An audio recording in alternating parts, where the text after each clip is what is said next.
This video is sponsored by Noragon, the commercial vehicle data experts. Visit noragon.com to learn more.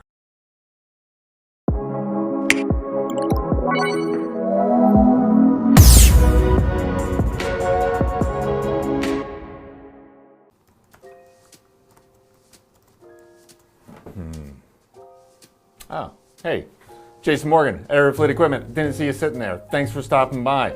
You probably know me as Shop Jason from Data Center. Today we're taking a break from our data center antics to talk about something more important, reality. The reality is that every data center episode starts here with me staring at a screen, a blank page, a blinking cursor. There's a host of other people that are behind the scenes. Let's go check that out.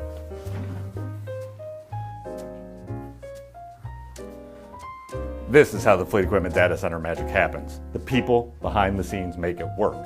It's not so different from your day-to-day operations. As a fleet manager, you have people helping you keeping trucks rolling. And truck service solutions providers and software makers have the same.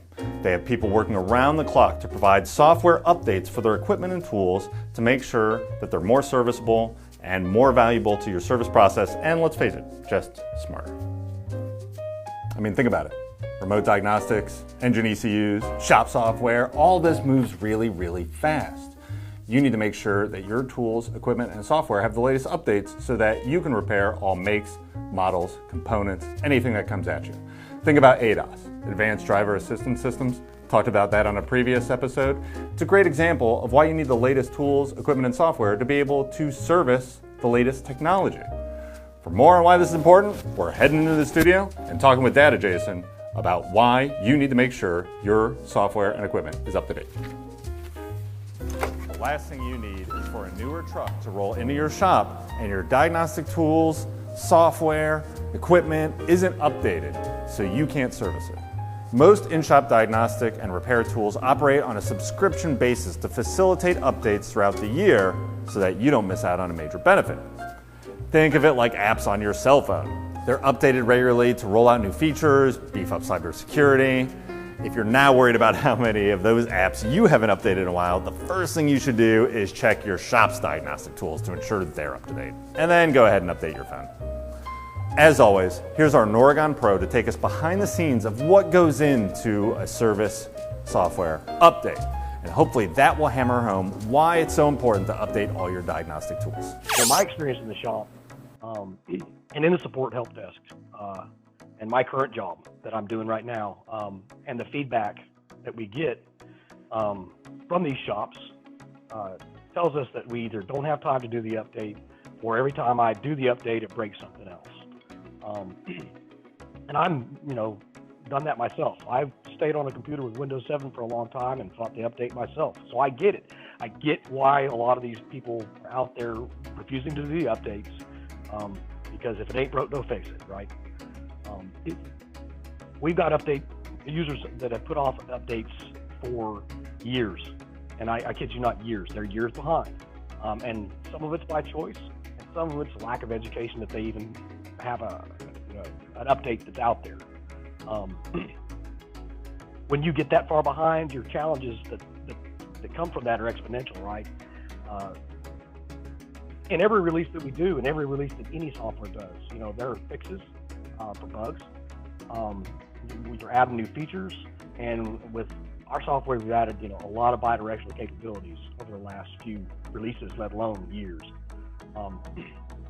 So a user calls, they're having a problem with X version, and you say, well, you're this many versions behind, let's get you updated and solve their problem. A lot of it's getting that information in front of them to let them know that, hey, this stuff is in your X, Y, and Z, right? You wait too long, when I was saying exponential, you get behind operating systems.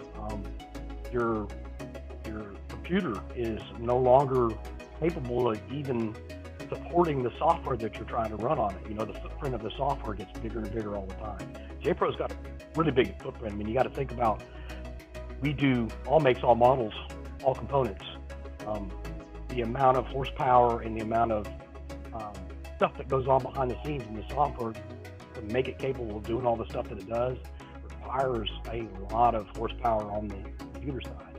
Back in the day, and still unfortunately in shops, Shops get the hand-me-down computers. They get the bottom of the barrel, whatever the IT department says isn't good enough to run the office software is what the tractor shop gets, and unfortunately that's wrong, because as this software gets more advanced to support these trucks, that's exponential. The more advanced the truck gets, the more the software has to be advanced. And this is really basic maintenance when you think about it.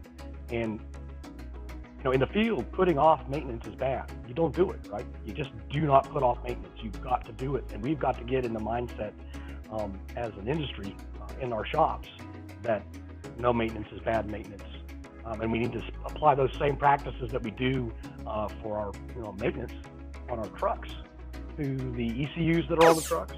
Updating, make sure they're updated, and our diagnostic computers that we hold dear for our trucks. I mean, you got to do the same thing. The only maintenance that is bad maintenance is no maintenance. That's, I think, in a nutshell, what I'm saying here. You got to do it. You got to keep your updates updated. Hey, where have you been?